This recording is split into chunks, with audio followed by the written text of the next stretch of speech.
Hello friends, today I am going to teach you your microbiology subject. Your subject is microbiology and your subject code is MB101. In the last lecture, we studied about two acellular microorganisms, virus and viroids. And in today's lecture, we will study third acellular microorganisms is prions. And today I am going to teach you prions. So let's start. Prions. Prions are proteinous infectious agents that cause degenerative diseases of nervous system. It's called neurodegenerative in humans and animals. Prions are proteinous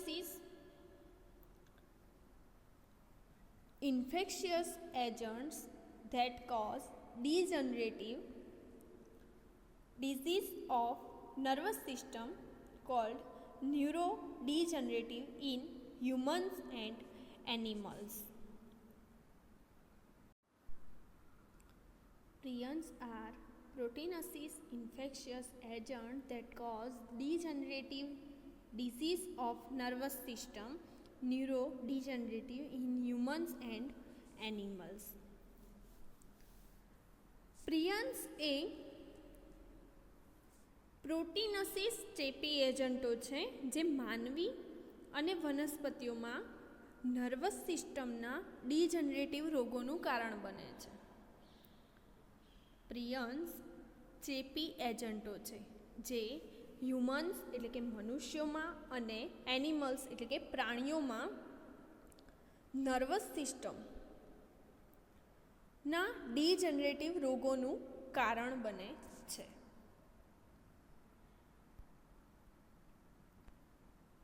They consist of protein only.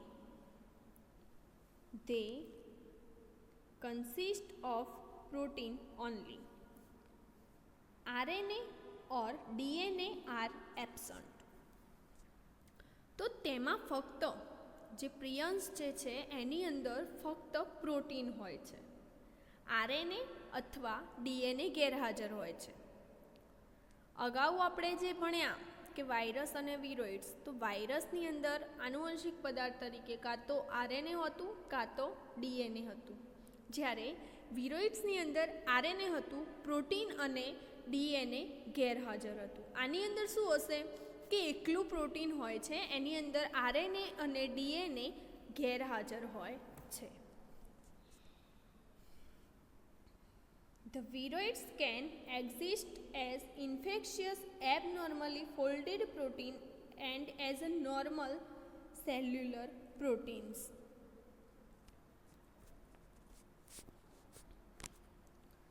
The viroids can exist as infectious abnormally folded protein and as normal cellular proteins. તો viroids જે છે એ વિરોઇડ્સ ચેપી અસામાન્ય ગળીમય protein અને સામાન્ય કોષીય protein તરીકે અસ્તિત્વમાં હોય છે.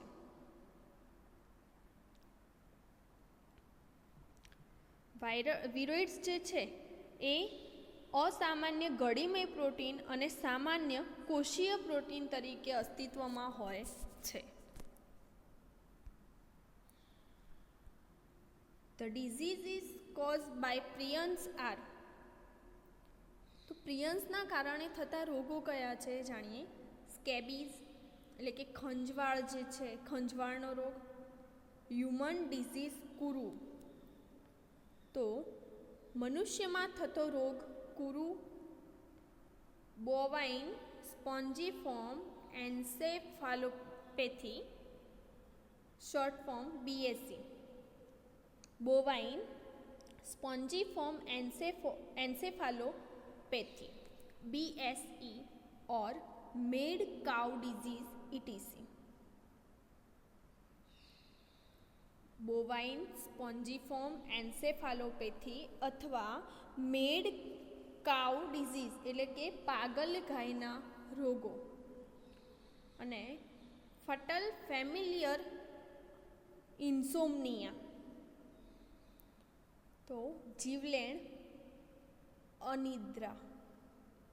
બરાબર, તો આટલા રોગો જે છે એ પ્રિયન્સ દ્વારા થાય છે. જોઈએ ફરીથી એકવાર પ્રિયન્સ. Prions are proteinaceous infectious agent that cause degenerative disease of nervous system, neurodegenerative in humans and animals. એટલે કે પ્રિયન્સ એ પ્રોટીનસીસ ચેપી એજન્ટો છે જે મનુષ્ય અને પ્રાણીઓમાં નર્વસ સિસ્ટમના ડીજનરેટિવ રોગોનું કારણ બને છે. They consist of protein only. RNA or DNA are absent. તો એની અંદર ફક્ત પ્રોટીનની હાજરી હોય છે, એની અંદર DNA અથવા RNA ગેરહાજર હોય છે. The viroids can exist as infectious abnormally folded protein and as normal cellular protein. તો વિરોઇડ્સ જે છે એ અસામાન્ય ગળીમય પ્રોટીન અને સામાન્ય કોષીય પ્રોટીન તરીકે અસ્તિત્વમાં હોય છે. The disease is caused by prions are. તો પ્રિયન્સને કારણે થતા રોગો સ્કેબિસ છે, હ્યુમન ડિઝીઝ કુરુ છે, બોવાઇન સ્પોન્જીફોર્મ એન્સેફાલોપેથી ઓર મેડ કાઉ ડિઝીઝ ઇટીસી, ફટલ ફેમિલિયર ઇન્સોમનિયા. તો આ વાત થઈ પ્રિયન્સની. અહીંયા આપણો અસેલ્યુલર માઇક્રો ઓર્ગેનિઝમનો ટોપિક પૂર્ણ થાય છે. હવે આપણે અભ્યાસ કરીશું સેલ્યુલર માઇક્રો ઓર્ગેનિઝમ્સ. જે માઇક્રો ઓર્ગેનિઝમ્સ છે એના 2 ટાઈપ્સ છે મેન, અસેલ્યુલર અને સેલ્યુલર. અસેલ્યુલરની અંદર આપણે અભ્યાસ કરી ચૂક્યા છીએ વાયરસ, વિરોઇડ્સ અને પ્રિયન્સનો. હવે આપણે સેલ્યુલર માઇક્રો ઓર્ગેનિઝમ્સનો અભ્યાસ કરવાનો છે. સેલ્યુલર મીન્સ કોષીય સૂક્ષ્મજીવો. તો એની અંદર પ્રોકેરિયોટ્સ છે, યુકેરિયોટ્સ છે, એનો સમાવેશ થાય છે. તો આપણે એનો અભ્યાસ કરીએ. અત્યારે આપણો અહીંયા અસેલ્યુલર માઇક્રો ઓર્ગેનિઝમ્સનો ટોપિક પૂર્ણ થાય છે. હવે આપણે સેલ્યુલર માઇક્રો ઓર્ગેનિઝમ્સનો અભ્યાસ કરીએ. Cellular micro organism. Cellular micro organisms. Cellular microorganism. Cellular microorganisms means the microorganisms which are form of cells. Which are form of cells.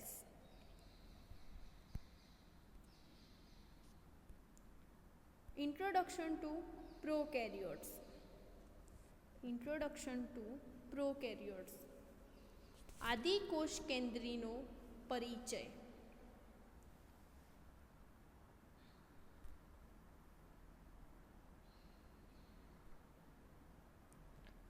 With respect to the cellular organization, there can be 2 broader categories.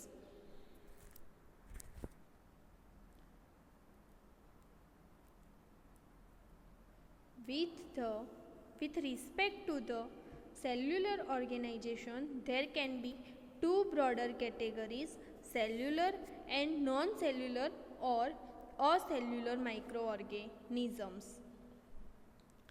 First of all, cellular microorganismsના સંદર્ભમાં 2 વ્યાપક categories છે. એક છે cellular micro organism and second છે non cellular micro organisms અથવા એને કહી શકીએ અસેલ્યુલર માઇક્રો ઓર્ગેનિઝમ્સ. કોષીય સૂક્ષ્મજીવો અને બિનકોષીય સૂક્ષ્મજીવો. With respect to the cellular organization, there can be two broader categories, cellular and non-cellular or acellular microorganisms. તો સેલ્યુલર માઇક્રોઓર્ગેનિઝમ્સના સંદર્ભમાં બે વ્યાપક કેટેગરીઝ પાડવામાં આવી છે. એમાંથી એક છે સેલ્યુલર માઇક્રોઓર્ગેનિઝમ્સ અને બીજું છે નોન સેલ્યુલર માઇક્રોઓર્ગેનિઝમ્સ, જેને આપણે અસેલ્યુલર માઇક્રોઓર્ગેનિઝમ્સ તરીકે પણ ઓળખીએ છીએ. The cellular microorganisms may be either prokaryotes or eukaryotes. The cellular microorganisms may be either prokaryotes or eukaryotes. જે સેલ્યુલર માઇક્રોઓર્ગેનિઝમ્સ જે છે એ કાં તો પ્રોકેરિયોટ્સ અથવા યુકેરિયોટ્સ હોઈ શકે છે. પ્રોકેરિયોટ્સ મતલબ કે આદિકોષ કેન્દ્રી અને યુકેરિયોટ્સ એટલે કે સુવિકસિત કોષ કેન્દ્રી હોઈ શકે છે.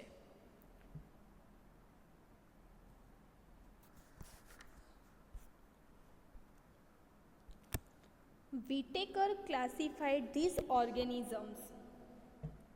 Whittaker classified these organisms. એટલે કે જે વિટેકર હતા એમણે આ સૂક્ષ્મજીવોનું વર્ગીકરણ કર્યું, આ સજીવોનું એમને વર્ગીકરણ કર્યું. He classified prokaryotes as Monera. He classified prokaryotes as Monera. તેમને પ્રોકેરિયોટ્સ એટલે કે આદિ કોષ કેન્દ્રી પ્રોકેરિયોટ્સને મોનેરા તરીકે વર્ગીકૃત કર્યા. જે વિટેકર છે એમને 5 સૃષ્ટિનું વર્ગીકરણ આપ્યું હતું. એમાં એમણે જે પ્રોકેરિયોટ્સ છે, જે આદિ કોષ કેન્દ્રી છે, એમને મોનેરા તરીકે વર્ગીકૃત કર્યા. He included various eukaryotic microorganisms into protista, algae and protozoa and fungi. He included various eukaryotic microorganisms into protista, which includes algae and protozoa and fungi. એમણે પ્રોટિસ્ટા જે છે, પ્રોટિસ્ટા સૃષ્ટિ જેની અંદર લીલ અને પ્રોટોઝોઆનો સમાવેશ થાય છે, એમાં અને ફૂગમાં વિવિધ યુકેરિયોટિક સૂક્ષ્મજીવોનો સમાવેશ કર્યો છે. હવે જે વિટેકર હતા એમણે એમના ક્લાસિફિકેશનમાં જે પ્રોકેરિયોટ્સ જે હતા એમને મોનેરા સૃષ્ટિમાં મૂક્યા અને જે યુકેરિયોટ્સ જે હતા એમને પ્રોટિસ્ટા અને ફંજાઈ એટલે કે ફૂગ, આ બે સૃષ્ટિમાં એમને યુકેરિયોટ્સને મૂક્યા. મતલબ કે જે બે છે આદિકોષ કેન્દ્રી અને સુવિકસિત કોષ કેન્દ્રી, તો જે આદિકોષ કેન્દ્રી હતા એને મોનેરામાં સમાવેશ કર્યો અને જે યુકેરિયોટિક હતા સુવિકસિત સૂક્ષ્મજીવો, સુવિકસિત કોષ કેન્દ્ર ધરાવતા સૂક્ષ્મજીવો, એમણે એને પ્રોટિસ્ટા અને ફૂગમાં સમાવેશ કર્યો. The non-cellular or acellular organisms include viruses, viroids and prions. The non-cellular or acellular microorganisms include viruses, viroids and prions. તો અસેલ્યુલર માઇક્રોઓર્ગેનિઝમ્સની અંદર વાયરસ, વિરોઇડ્સ અને પ્રિયન્સનો સમાવેશ થાય છે, જે આપણે અગાઉના લેક્ચરની અંદર આપણે અભ્યાસ કરી ચૂક્યા છીએ કે જે અસેલ્યુલર માઇક્રો ઓર્ગેનિઝમ્સ છે એની અંદર 3નો સમાવેશ થાય છે. એક છે વાયરસ, બીજું છે વિરોઇડ્સ અને ત્રીજું છે પ્રિયન્સ. આ ત્રણેયનો આપણે ડીપમાં અભ્યાસ કરી ચૂક્યા છીએ. હવે આપણે સેલ્યુલર માઇક્રો ઓર્ગેનિઝમ્સનો અભ્યાસ કરવાનો છે, જેની અંદર પ્રોકેરિયોટ્સ અને યુકેરિયોટ્સનો સમાવેશ થાય છે.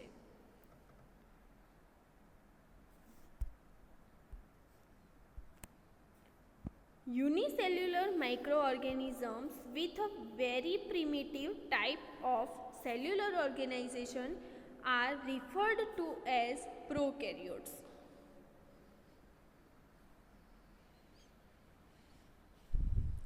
Unicellular microorganisms with a very primitive type of cellular organization are referred to as prokaryotes. ખૂબ જ આદિ પ્રકારના કોષીય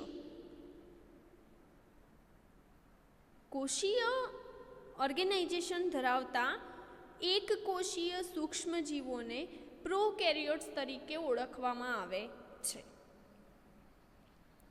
એટલે કે ખૂબ જ આદિ પ્રકારના જે કોષીય ગોઠવણી ધરાવતા, જે મતલબ કે એવું કહી શકીએ આપણે કોષીય સંગઠન ધરાવતા એક કોષીય યુનિસેલ્યુલર એક કોષીય સૂક્ષ્મજીવોને પ્રોકેરિયોટ્સ તરીકે ઓળખવામાં આવે છે. આદિ કોષ કેન્દ્રી એટલે કે છે એનું કોષ કેન્દ્ર જે છે એ ખૂબ જ આદિ પ્રકારનું હોય છે, વિકસિત હોતું નથી, એ પ્રિમિટિવ હોય છે. એટલે કે એમને પ્રોકેરિયોટ્સ તરીકે ઓળખવામાં આવે છે. These organisms lack membrane bound nucleus and other membrane bound cell organelles such as mitochondria and chloroplast. These organisms lack membrane bound nucleus and other membrane bound cell organelles such as mitochondria and chloroplast. તો આ જે સજીવો જે છે એમની અંદર કોષ કેન્દ્ર પટલ અને અન્ય પટલમય કોષીય અંગિકાઓનો અભાવ હોય છે. આજે પ્રોકેરિયોટ્સ જે સજીવો જે છે એમની અંદર કોષ કેન્દ્ર પટલ અને અન્ય બીજી પટલમય અંગિકાઓનો અભાવ હોય છે. પટલમય અંગિકાઓ જેવી કે કણાભસૂત્ર છે, હરિતકણ છે, એ બધી અંગિકાઓનો આની અંદર અભાવ જોવા મળે છે. These organisms lack membrane bound nucleus and other membrane bound cell organelles such as mitochondria and chloroplast. એટલે કે આ સજીવોમાં કોષ કેન્દ્ર પટલ અને અન્ય કોષીય પટલમય અંગિકાઓનો જેવી કે કણાભસૂત્ર છે, હરિતકણ છે, એ બધાનો અભાવ હોય છે.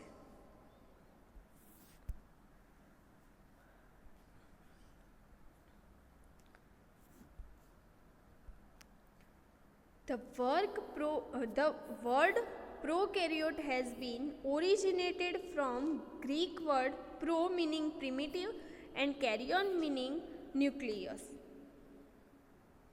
અહીંયા ટાઈપિંગ મિસ્ટેક છે, વર્કની જગ્યાએ વર્ડ આવશે.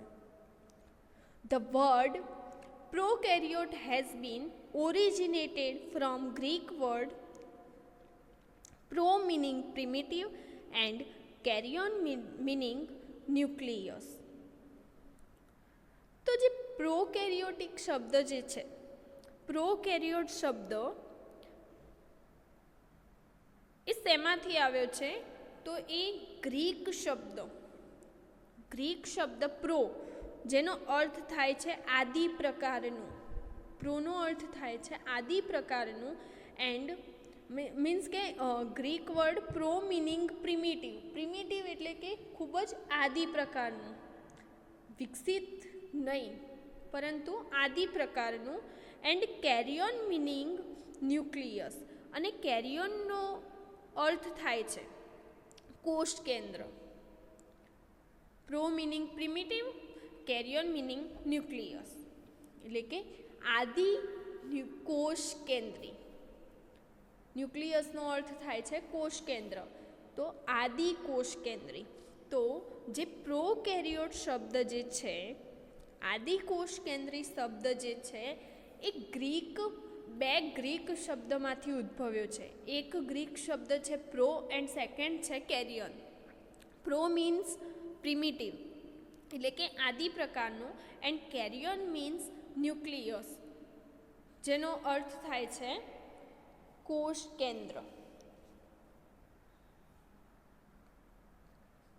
Prokaryotes can be divided into two categories as archaea and bacteria. Prokaryotes can be divided into two categories as archaea and bacteria. પ્રોકેરિયોટ્સને બે વર્ગોમાં વિભાજિત કરી શકાય છે. મીન્સ કે જે આદિ કોષ કેન્દ્રી છે એમને બે વર્ગોમાં વિભાજિત કરી શકાય છે, આર્કિયા અને બેક્ટેરિયા. પ્રોકેરિયોટ્સને બે વર્ગોમાં વર્ગીકૃત કરી શકાય છે, એક છે આર્કિયા અને બીજું છે બેક્ટેરિયા. તો આજના લેક્ચરની અંદર આપણે એક તો પ્રિયન્સનો અભ્યાસ કર્યો જે અસેલ્યુલર માઇક્રો ઓર્ગેનિઝમ્સ છે. એના પછી આપણે સેલ્યુલર માઇક્રો ઓર્ગેનિઝમ્સનો ટોપિક સ્ટાર્ટ કર્યો જેની અંદર પ્રોકેરિયોટ્સનો પરિચય મેળવ્યો કે પ્રોકેરિયોટ્સ શું છે. તો એક તો એવી વાત કરીએ કે સેલ્યુલર માઇક્રો ઓર્ગેનિઝમ્સના બે કેટેગરીઝ છે, સેલ્યુલર અને અસેલ્યુલર. અસેલ્યુલર આપણે ભણી ગયા છીએ. સેલ્યુલરની અંદર પ્રોકેરિયોટ્સ અને યુકેરિયોટ્સનો સમાવેશ થાય છે. અસેલ્યુલરની અંદર વાયરસ, વિરોઇડ્સ અને પ્રિયન્સનો સમાવેશ થતો હતો. સેલ્યુલરની અંદર પ્રોકેરિયોટ્સ અને યુકેરિયોટ્સનો સમાવેશ થાય છે. અને વિટેકરે આ સજીવોનું વર્ગીકરણ કર્યું. એમને પ્રોકેરિયોટ્સને મોનેરામાં મૂક્યા અને જે યુકેરિયોટ્સ છે એમને પ્રોટિસ્ટા અને ફૂગમાં મૂક્યા. અને જે મતલબ કે પ્રોકેરિયોટ્સ જે છે એમની અંદર કોષ કેન્દ્ર પટલ અને પટલમય અંગિકાઓ, કોષીય અંગિકાઓનો અભાવ હોય છે. પ્રોકેરિયોટ શબ્દ પ્રો અને કેરિયોન. પ્રો મીન્સ પ્રિમિટિવ એટલે કે આદિ, અને કેરિયોન મીન્સ ન્યુક્લિયસ એટલે કે કોષ કેન્દ્રમાંથી ઉદ્ભવ થયો છે. અને પ્રોકેરિયોટ્સને બે વર્ગોમાં વિભાજિત કરી શકાય છે, આર્કિયા અને બેક્ટેરિયા. તો નેક્સ્ટ લેક્ચરની અંદર આપણે કેરેક્ટરિસ્ટિક ફીચર્સ ઓફ પ્રોકેરિયોટ્સનો અભ્યાસ કરીશું. આજના લેક્ચરમાં આપણે આટલે સુધી અભ્યાસ કરીએ છીએ. નેક્સ્ટ લેક્ચરની અંદર આપણે પ્રોકેરિયોટ્સના કેરેક્ટરિસ્ટિક ફીચર્સનો અભ્યાસ કરીશું. Thank you.